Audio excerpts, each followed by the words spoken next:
മെന്റലിന്റെ അടുത്ത പരീക്ഷണമാണ് പറയുന്നത്. അടുത്ത എക്സ്പെരിമെന്റ് എന്താണ്?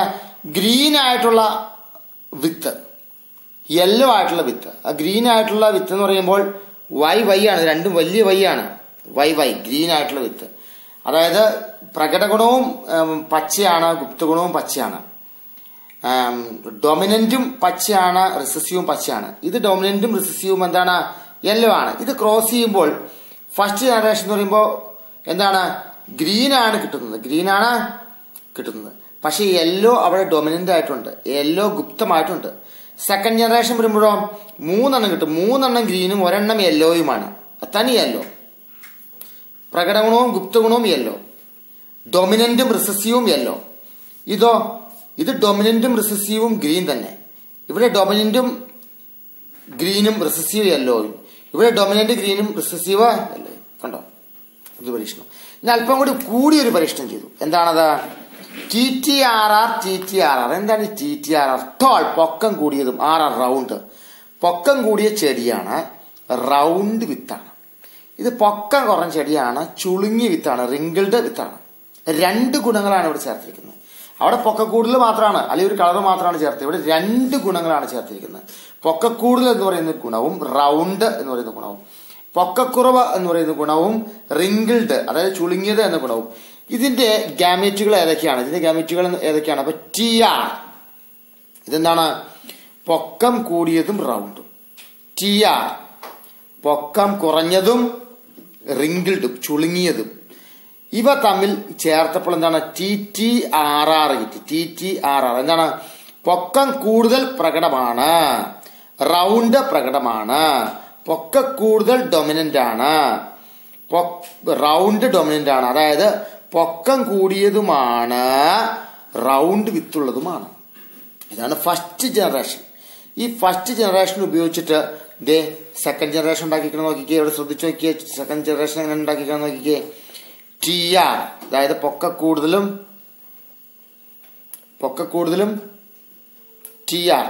അപ്പൊ ഇവിടെ എന്താ? TTRR അല്ലേ? ഈ TTRR നിന്ന് അടുത്ത ജനറേഷൻ ഉണ്ടാക്കിയിട്ടുണ്ട്. അതെങ്ങനെയാണ്? TTRR പിന്നെയോ TTRR. ഈ TTRR ഫസ്റ്റ് ജനറേഷൻ, അത് 2 എടുത്തു. TTRRും TTRRും എടുത്തു. എന്നിട്ട് സെക്കൻഡ് ജനറേഷൻ ഉണ്ടാക്കുന്ന എങ്ങനെയാ നോക്കിയാൽ, സെക്കൻഡ് ജനറേഷൻ ഇതാണ്. ഇവിടെ TR ഇട്ടു, ഇവിടെ T ചെറിയ R ഇട്ടു, ഇവിടെ T ചെറിയ Tയും ചെറിയ R ഇട്ടു, ഇവിടെ ചെറിയ Tയും ചെറിയ R ഇട്ടു. എന്താണിത്? TR പൊക്കം കൂടിയത്, റൗണ്ട്.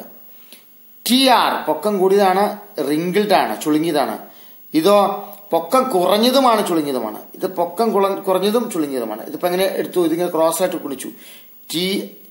TTRR കണ്ടോ? TTRR. പിന്നെ അടുത്ത എന്താണ്? അടുത്ത TT ആണ്. ഈ T ഉണ്ട്. പിന്നെ R ചെറിയ R ആണ്. കണ്ടോ? പിന്നെന്താണ്? ഈ പൊക്കം കൂടിയ T ഉണ്ട്, പക്ഷെ ഇവിടെ പൊക്കം കുറച്ച് T ഉള്ളു. അപ്പൊ TT. പിന്നെന്താണ്? R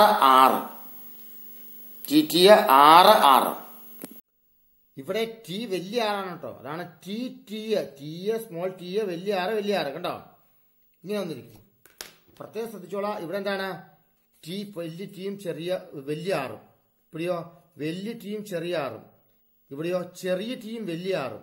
ഇവിടെയോ ചെറിയ T ചെറിയ ആറ്. കണ്ടോ? ഇങ്ങനെ ക്രോസ് ആയിട്ട് മൾട്ടിപ്ലൈ ചെയ്തപ്പോൾ, അതായത് ക്രോസ് ആയിട്ട് ഇവ തമ്മിൽ സങ്കാരണം ചെയ്തപ്പോൾ, ഇത് ക്രോസ് ആയിട്ട് പോളിനേഷൻ ചെയ്തപ്പോൾ സെക്കൻഡ് ജനറേഷൻ കിട്ടി 9 ടോൾ റൗണ്ട്. 9 പൊക്കമുള്ളതും റൗണ്ട് വിത്തുള്ളതും. പിന്നെ 3 പൊക്കമുള്ളതും ചുളുങ്ങിയ വിത്തുള്ളതും. പിന്നെ 3 പൊക്കം കുറഞ്ഞതും റൗണ്ട് വിത്തുള്ളതും. 1 ചുളുങ്ങിയതുമാണ്, പൊക്കം കുറഞ്ഞതുമാണ്. പൊക്കം കുറഞ്ഞതും ചുളുങ്ങിയതും. ഇങ്ങനെ 9:3:3:1 എന്ന് പറയുന്ന റേഷ്യോയിലാണ് കിട്ടുന്നത്. ഇതൊരു ഇമ്പോർട്ടന്റ് സാധനമാണ്. സെക്കൻഡ് ജനറേഷൻ ഇച്ചിരി പാടാം. അപ്പൊ ഈ ഗുട്ടൻസ് കൂടിയിട്ടാ T വലിയ Tയും ചെറിയ R. അതേ പൊക്കം കൂടിയതും റൗണ്ടും. ഇവിടെയോ പൊക്കം കൂടിയതും റിങ്കിൾഡും. ഇവിടെയോ പൊക്കം കുറഞ്ഞതും റൗണ്ടും. പിന്നെയോ പൊക്കം കുറഞ്ഞതും റിങ്കിൾഡും. ഇങ്ങനെ ക്രോസ് ആയിട്ട് വിളിച്ചാൽ ഈ സ്റ്റെപ്പ് റിങ്ക് എളുപ്പമുണ്ട്. എന്താണ്? ഈ വലിയ Tയും കേട്ടോ, വലിയ Tയും ചെറിയ ആറും ഈ വലിയ ആറും. വലിയ ആറിന്റെ ചെറിയ ആറ് കേട്ടോ. ഇങ്ങനെ മൾട്ടിപ്ലൈ ചെയ്ത് പോയാൽ മതി. അപ്പൊ ഇത് ഇങ്ങനെ എടുത്ത് തന്നെ ഇത് എഴുതാൻ പറ്റും.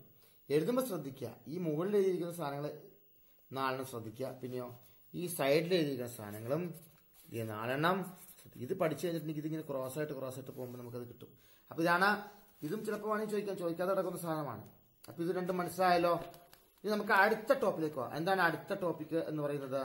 മനുഷ്യനിൽ 46 ക്രോമസോം ഉണ്ട്. മനുഷ്യനിൽ 46 ക്രോമസോം ഉണ്ട്. അതിൽ 44 എണ്ണം സ്വരൂപ ക്രോമസോമുകളാണ്, സൊമാറ്റിക് ക്രോമസോമുകളാണ്. 2 എണ്ണമോ ലിംഗനിർണയ ക്രോമസോമുകളാണ്. അതായത് മനുഷ്യനിൽ 46 ക്രോമസോം ഉണ്ടെങ്കിൽ അതിനകത്ത് 2 എണ്ണം മാത്രമാണ് ലിംഗനിർണയം. സ്ത്രീയിലാണെങ്കിൽ ആ 2 എണ്ണം എക്സും ആണ്, പുരുഷനിലാണെങ്കിൽ അത് എക്സും വൈയുമാണ്. കണ്ടോ? അപ്പൊ ആൺകുട്ടിയോ പെൺകുട്ടിയോ എന്ന് എങ്ങനെ മനസ്സിലാക്കാം? അമ്മ എക്സും ആണല്ലോ, ഫാദർ എക്സും വൈയും ആണല്ലോ. അമ്മയിൽ നിന്ന് എക്സ് ഗാമീറ്റും ഫാദറിൽ നിന്ന് എക്സ് ഗാമീറ്റും ചേർന്നാൽ എന്താണ്? അത് എന്തായിരിക്കും? ഫിമെയിലായിരിക്കും, പെണ്ണായിരിക്കും. എന്നാൽ അമ്മയിൽ നിന്ന് എക്സും ഫാദറിൽ നിന്ന് വൈയുമാണെങ്കിലോ അത് മെയിലായിരിക്കും. അപ്പൊ ആണാണോ പെണ്ണാണോ കൊച്ചെന്ന് തീരുമാനിക്കുന്ന അച്ഛനാണ്, അമ്മയല്ല. പണ്ടത്തെ കാലത്ത് പെൺകുട്ടികളുണ്ടാകുമ്പോൾ അമ്മയെ കുറ്റപ്പെടുത്തുകയും ഉപേക്ഷിക്കുകയും ചെയ്യുന്ന പതിവുണ്ടായിരുന്നു. ശരിക്കും പറഞ്ഞാൽ അച്ഛനാണ് ആണാണോ പെണ്ണാണോ കൊച്ചെന്ന് തീരുമാനിക്കുന്നത്. അച്ഛന്റെ ഗമീറ്റുകളാണ്. അപ്പൊ ശാസ്ത്രം വളർന്നപ്പോൾ ഇപ്പൊ കാര്യം മനസ്സിലായിട്ടുണ്ട്. എന്താണ്? അച്ഛനാണ് തീരുമാനിക്കുന്നത്. കുട്ടി ഏത് ആണോ പെണ്ണ് എന്നുള്ളത് അച്ഛനാണ് തീരുമാനിക്കുന്നതെന്ന് മനസ്സിലായി. അടുത്ത DNA കുറിച്ചാണ്. DNA ചുറ്റുകോവണി ആകൃതിയിലുള്ളതാണ് DNA. നമുക്കറിയാം, DNA അറിയാം. ജെയിംസ് വാട്സണും ഫ്രാൻസിസ് ക്രിക്കുമാണ്. ഫ്രാൻസിസ് ക്രിക്ക് ചുറ്റുകോവണി ആകൃതിയിലാണ്, ഡബിൾ ഹെലിക്സ് ആകൃതിയിലാണ് ഇതുള്ളതെന്ന് നമുക്ക് പഠിക്കാം. വാട്സന്റെയും ക്രിക്കിന്റെയും DNAയുടെ ഘടന, സ്ട്രക്ചർ നോക്കാം. എന്താണ്? ചുറ്റുകോവണി ആകൃതിയിലാണ് ഇതുള്ളത്. ചുറ്റുകോവണി ആകൃതിയിലാണ് ഇതുള്ളത്. ഈ DNA തന്മാത്രകൾ 2 ഇഴകളുണ്ട്. ലോങ് സ്ട്രാൻഡ്സ് ഉണ്ട്. 2 ഇഴകളുണ്ട്. ആ ലോങ് സ്ട്രാൻഡ്സ് ഉണ്ടാക്കിയിരിക്കുന്നത് പഞ്ചസാരയും ഫോസ്ഫേറ്റും ചേർന്നുള്ള ഇതാണ്.